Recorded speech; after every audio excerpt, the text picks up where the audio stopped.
زخبركم تملكتنا زيناتاتنا سمعنا تملسنا لنا حزب معلتاوي حبريتان سمع له ساعات بصحنا لنا علتاوي حبريتا خبصحلنا مسارحتي يوحنس تسفاي ابزي ابستري ترخبلو نابخصدكم قعدحان مصاخا يوحنس قعدحان زنحخا وندم نايلو معلتي علتاوي حبريتانا انت يمسلو بزولسك انت ملكتنا بل يغني لي وندم انغدي نلومي زحزنايو كاب منغستي زتوهب مغلصي አለው ማለትዩት መግለጽ ወን አምባሳደር ወቶም ላዕለዋይ ወሃብ ቃል መንግስቲ አምባሳደር ነቢያት ጌታቸው ዝገለጹሉ ኩነታት አለው ማለትዩ መንግስታዊ ስራሕቲ አብዝ ወን ናትሳልጡ ዝመጹ ብዛዕባ ናትሰርሑ ዝመጹ ስራሕቲ ስፍሕ አቢሎ መግለጽ ዝሃውሉ ኩነታት አለው ማለትዩ እሱን ታዩ ናይ ኢትዮጵያ ርክባት ዲፕሎማሲ ምስኻልኦት ዝተፈላልዩ ዓለም ለኸ ትካላትን ምስኻልኦት ዝተፈላልዩ ዓለም ለኸ መንግስታትን ዝተገበሩ ስራሕቲ ስፍሕ አቢሎም ዝገለጹሉ ኩነታት አለው ማለትዩ ዝውንት ዓቢ ተባሂሉ ዝተገለጸ ታዩ ምስ አሜሪካ ዝተገበረ ናይ ስምምዕነት ከይድን ናይ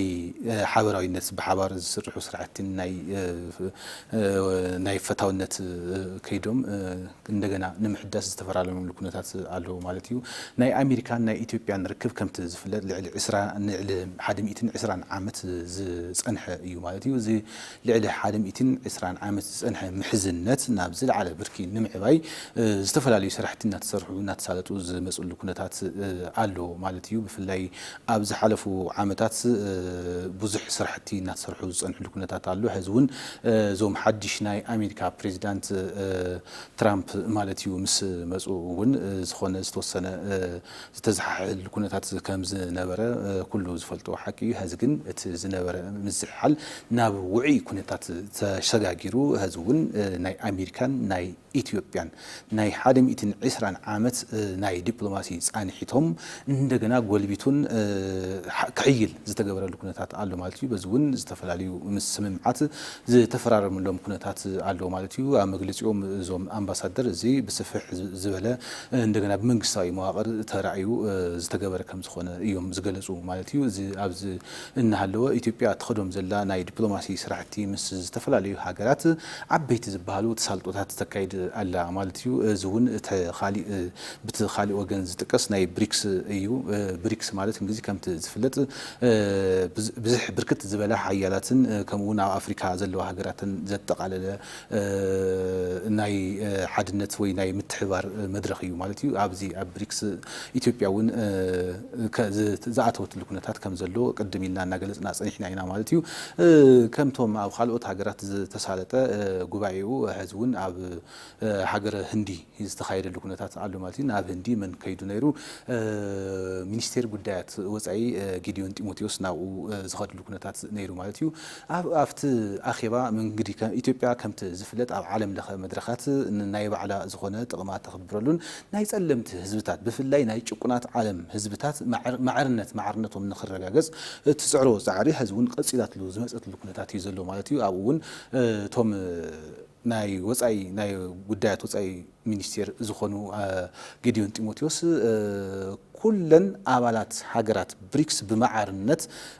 ዝረአያሉ ኩነታትን ተጠቃሚነትን ወን ምስ ካልኦት ሃገራት ማዕረ ንክኸውን ህዝቡን ዘረጋገጸሉ ኩነታት አለው ማለትዩ ኢትዮጵያ እንግዲህ ከምት ዝፍለጥ ናይ ፈረንሳይ ፕሬዝዳንት ኢማኑኤል ማክሮን ናብ በኽልቲኦም በናይ ኬንያን በፈረንሳይን መዳለውነት ዝተዳለወ ናይ ፎርዋርድ አፍሪካ ዝበሃል ጉባኤ ከም ዝነበረ ይፍለጥ እዩ ካብኡ ንድሓር ናብ ኢትዮጵያ ዝመጹሉ ኩነታት አለው ክመጹ ከለው ኢትዮጵያ ናይ ባዕላ ዝኾነ ረብሓን ዊን ዊን ፖሊሲ ከም ተኸተለ ኢትዮጵያ ኩሉ ሰው ዝፈልጦ እዩ ስለዚህ ረብሓ ተጥቀመሉን ካልኦት ሃገራት እውን ብሓደ ብሓባር ማዕረ ኮይነን ዝጥቀማሉ ኩነታትን ዘመቻቸወትሉ ኩነታት ከም ዝነበረ ዝፍለጥ እዩ ቶም ኢማኑኤል ማክሮን ናብ አዲስ አበባ ምስ መጹ ኣብ አዲስ አበባ መጽኦም ዝተፈላልዩ ስምምዓት ከም ዝተፈራረሙ እውን ዝግለጽ እዩ እውን ዓብይ ዓወት ናይ ኢትዮጵያ ናብዚ ሰዓት ወይ ኣብዚ ወርሒ ኣብዘን አዋርሕ ዝተሰርሐ ዓዊ ስራሕ ተገይሩ እዩ ዝቁጸር ማለት እዩ ካብ ብሪክስ ካብ ካልኦት ካብ ምስ አሜሪካ ካብ ዘሎ ምሕዝነት ካብ ምጥንቃር ንዓቀብ ምስ ሃገረ ፈረንሳይ ወን ዝተገበረ ናይ ስምምዕነት ፊርማ ዓዊ ለውጢ ዓዊ ጽልዋ ሒዙ ከም ዝመጽእ ማለት ጽልዋ ክብል ከለኹ ኣውንታዊ ጽልዋ ማለት እዩ ሒዙ ከም ዝመጽእ ዓድና ዝፍለጥ እዩ ማለት እዩ ኣብዚ ኣዲቦም መግለጺ ዝሃውሉ ኩነታት ኣሎ ማለት እዩ ኢትዮጵያ በዲፕሎማሲያዊ ከይዲ ዓዊ ስፍራ ኣብ ዓለም ዓዊ ስፍራ እንሓዘት ከም ዝመፀትን ህዝቡን ትዕዝ ከም ዘለን ቀደም እውን ዓበይቲና ዝነበርና ንሕና ህዝቡን ክንዓቢና ዓብይነትና መሊስና ክንዕዚና ዝብል መፈክር ኣብ ኩሉ ናይ መንግስቲ መዋቅር ኣብ ኩሉ ሕብረተሰብና ተጻዒኑ ስለ ዘሎ እዚ ስራሕቲ እናተሳለጠ ብወገን መንግስቲ ብፍላይ እቲ ናይ ኣንበሳ ድርሻ ዝበሃል እናተሳለጠ ከም ዝኾነ እዩ ዝተረጋገፀሉ ማለት እዩ ስለዚ ኢማኑኤል ማክሮን ናብዚ ናብ አዲስ አበባ መጽኦም ድሕሪ ናይ ናይሮቢ ጻኒሕቶም ናብ አዲስ አበባ መጽኦም ኣብ አዲስ አበባ ምስ መንግስቲ ዝተፈራረሙ ኩነታት ኣሎ እዚ ዓብይ ዓወት ዲፕሎማሲ እዩ ማለት እዩ ካብኡ ቀፂሉ ኢትዮጵያ ህዚ ከምቲ ዝፍለጥ ዓድና ኢትዮጵያውያን ክባል ከሎ ኢትዮጵያውያን ወገናትና ናይ ስራሕ ሰባት ስለ ዝኾኑ ኣብ ዝተፈላለዩ ዓለማት ከይዶም ስራሕቲ ይሰርሑ ከም ዘለዉ ዝፍለጥ እዩ ብስራሕቶም ከዓ ዕውት ከም ዝኾኑ ዕውታት ከም ዝኾኑ ዓለም ዝመስከረሎም እዮም ብስነ ምግባር እውን ኣሜሪካ ባዕላ ዝተፈልጦ ኣብ ኣሜሪካ ባዕሉ ዝዝረብ ነገር እዩ ኣብ ኩሎም ዓድታት ከይዶም ስራሕቶም ሰሪሖም ዕውት ዝኾነ ስራሕ ሰሪሖም ዝምለስሉ ኩነታት ከም ዘሎ ዓለም ዝፈልጦ ናይ ኢትዮጵያውያን መግለፂ ባህሊ እዩ ስለዚ በዚ መሰረት እውን ኣብ ሳዑዲ ዓረብያን ኣብ ደቡብ ኣፍሪካን ዘለው ወገናትና ንስራሕ ዝኸዱ ወገናትና ኣለው ከምቲ ዝፍለጥ ኣብዚ ሰሙን ዝበፅሖም ዘሎ ዝተፈላለዩ ምንግልታዕን ቀትለት እውን እናበፅሖም እዩ ዝርከብ ምንም ዓይነት ወንጀል ሰሪሖም ኣይኮነን ምንም ዓይነት ዝሰርሕዎ ገበን የለን ግን ሰሪሖም ስለ ዝተለወጡ ዓድኹም ኣይኮነን ብዝብል ኣብ ደቡብ ኣፍሪካ ኣብ ዓድና ኣብ ቀጠናና እውን ዝተሳለጠ ኩነታት ኩሉ ዝዝክሮ ሓቂ እዩ በዚ መሰረት እውን መንግስቲ ስቕ ከይበለ ነንሕድሕዶም ኣብ ሳውዲ ዓረብያን ኣብ ካልኦት ሃገራትን ከምኡውን ኣብ ደቡብ ኣፍሪካ ዝግበር ዘሎ ከይዲ ልክዕ ስለ ዝኾነ ዜጋታትና ሰላማዊ ኮይኖም ብሰላማዊ መንገዲ ስራሕቶም ሰሪሖም ናብ ዓዶም ንኽቀላቀሉን እቶም ኣብቲ ከባቢ ዘለው መንግስታት እውን ነዚ ጠመተ ሂቦም ኢትዮጵያውያን ወገናት ምንም ዓይነት ፀገም ንከይበፅሖም ንክከላኸሉ ኣቀዲሙ ዝተሓሳሰበሉን ጠንከር ኣቢሉ ዝተስማምዐሉን ኩነታት ኣሎ ማለት እዩ ዝርርብ ተገይሩ እዩ እዚ ዝርርብ ፍረ ኣፍርዩ ንቐጻሊ ጽቡቕ ነገር ውፅኢት ከም ዘምጽእ ከዓ ምንም ጥርጥር የብሉን ምክንያቱም ብመንግስቲ ደረጃ ተታሒዙ እዞም ኣብ ኣፍሪካ ኣብ ደቡብ ኣፍሪካ ዘለው ወገናትና ሰሪሖም ስለ ዝተለወጡ ጥራሕ ናውቶም ምዕናው ምቕታልን ከምኡውን ምምዝባልን ዝፍጸሞም ዘሎ ጌጋ ስለ ዝኾነ መንግስቲ ብመንግስቲ ደረጃ ምስቲ ናይቲ ዓዲ መንግስቲ ዝተዘራረበሉ ኩነታት ኣሎ ማለት እዩ ካብዚ ሓሊፉ ኣብ ሳዑዲ ዓረብያ ዘለው ወገናትና እውን ዝተፈላለየ ፀገም ይበፅሖም ከም ዘሎ ዝዝከር እዩ ስለዚ እዚ ፀገም ክበፅሖም ዘይግባእ ካሊእ ፀገም ወይ ካሊእ ገበን እውን እንተሃልዩ በቲ ናይ ሃገርና ናይ ባዕልና ሕገ መንግስቲ በቲ ናይ ባዕልና ናይ ፍትሒ ስርዓት ስለ ዝዳነዩ ብዘይ ዓዶም ዝኾነ ይኹን ፀገም ክበፅሖም ከም ዘይብሉ ዝተዘራረበሉ ኩነታት ኣሎ ማለት እዩ ስለዚ ኣምባሳደር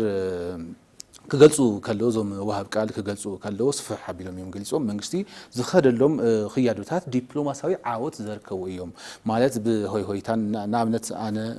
ክስምዐኒ ይኽእል እዩ ግን ኣካይዳኡ ብመንግስቲ ብወገን መንግስቲ ዓብይ ጥፋኣት ዘምጽእ ቀኒስኻ ብዝርርብ ንኽፍትሕን ኣብ ዙርያ ጠረጴዛ ዘተ ንክግበርን እዩ ፃዕር እናገበረ ዝነበረ ማለት እዩ ካሊእ ምስ ኣሜሪካ ዝተገበረ እቲ ዓብይ ናይ ምጥንኻር ናይ ምሕዝነት ምጥንኻር ፊርማታት ዓበይቲ ለውጥታት ንኢትዮጵያ ሃገርና ኢሉ እውን ንኣፍሪካውያን ወገናትና ሒዙ ከም ዝመጽእ ዝፍለጥ እዩ ማለት እዩ እዚ እውን ኢትዮጵያ ንዓመታት ብዘይ ኣገባብን ብኢፍትሃዊ ብዝኾነ ኣገባብን በር ባሕሪ ዝሰኣነትሉ ኩነታት ኣሎ ማለት እዩ እዚ ሓቃዊ ዘይኾነ እንደገና ኢትዮጵያ ዝመርሑ ዝነበሩ ኣካላት ንኢትዮጵያ ዘይሓስቡን ኣብ ዲፕሎማሲ ወይ ኣብ ፍልጠት መስሪቶም ተግባራቶም ዘከናውኑን ዘሳልጡን ከም ዘይነበሩ ዘመላኽት እዩ ማለት እዩ በዞም በቲ ሰዓት ዝነበሩ ኣመራር ሓታት ስሕተት ኢትዮጵያ ሃገርና ብዙሓት ናይ በር ባሕርታት ዝሰኣነትሉ ኩነታት ኣሎ ማለት እዩ እዚ ሕዚ ዘሎ ወለዶ ብስቕታ ክሓልፎ ስለ ዘይኽእል መንግስቲ እውን ከም መንግስቲ ኣቋም ሒዙ ናይ ባዕሉ ዝኾነ ቅዋም ሒዙ እናኸደሉ ስለ ዘሎ ኣብዚ እውን ዓብዪ ፅልዋ ኣዎንታዊ ፅልዋ ከም ዝህልዎ እንደገና ዲሞግራፊያዊ ቼንጅ ከም ዝመጽእ ዝፍለጥ እዩ ማለት እዩ ስለዚ ኣብዚ ኣዲቡ መንግስቲ ዝኸደሎም ዘለው ክያዶታት ብጣዕሚ ዝድነቁን ዓበይቲ ስራሕቲ እናሳለጠ ከም ዘሎን ዝገለጽሉ ኩነታት ኣሎ ማለት እዩ መን እዮም ገሊጾም ኣምባሳደር ነቢያት ጌታቸው ማለት እዩ ስለዚ ኣምባሳደር ነቢያት ጌታቸው ኣብ መግለጺኦም ከም ዝገለጽዎ ኢትዮጵያ ልዕሊ 120 ሚልዮን ዝኾን ሕብረተሰብ ህዝቢ ሒዛ ተዓጽያ ክትነብር ብፍጹም ኣይትኽእልን እያ እዚ ናይ መንግስቲ እውን ዓብይ ዝኾነ ቅዋምን ናይቲ ህዝብ እውን መሰረታዊ ዝኾነ ድሌት ስለ ዝኾነ እዚ ክሳኻዕ እስካብ መወዳእታ ብዲፕሎማሲያዊ ፅዕረት ከም ዝኽየደሉ ዝተዛረበሉ ኩነታት ኣሎ ማለት እዩ እዚ እውን እናተሳለጠ እዩ ዘሎ ኣብ ቀረባ እዋን ለውጢ ከም ዝመጽእ እዮም ኣረጋጊጾም ማለት እዩ እዚ እንታይ እዩ ምስቶም ዓበይቲ ዝበሃሉ ሃገራት ከም ኣሜሪካን ጽልዋ ፈጠርቲ ዝበሃሉ ሃገራት እንግዲህ ይፍለጥ እዩ ኣብ ዓለምና እቲ ዓብይ ቦታ ዘለዎን ሓያላት ዝበሃሉ ሃገራት ከም ኣሜሪካ ዝኣምሰላ ከም ሩስያ ዝኣምሰላ ሃገራት ኢትዮጵያ ዘለዋ ርክብ ብጣዕሚ ዲፕሎማሲያዊ ብዝኾነ መልክዕን ብጣዕሚ ጽቡቕ ዝኾነ ደረጃን ስለ ዘለዎ ኢትዮጵያ እቲ ዝሰኣነቶ ብዘይ ሕጋዊ መንገዲ ብዘይ ኣግባብ ብኢፍትሓዊ ዝኾነ መንገዲ ዝሰኣነቶ በርባሕሪ ዳግም ንምርከብ ኣብ ጫፍ ከም ዘላን ዝተዛረበሉ ኩነታት ኣሎ ማለት እዩ እዚ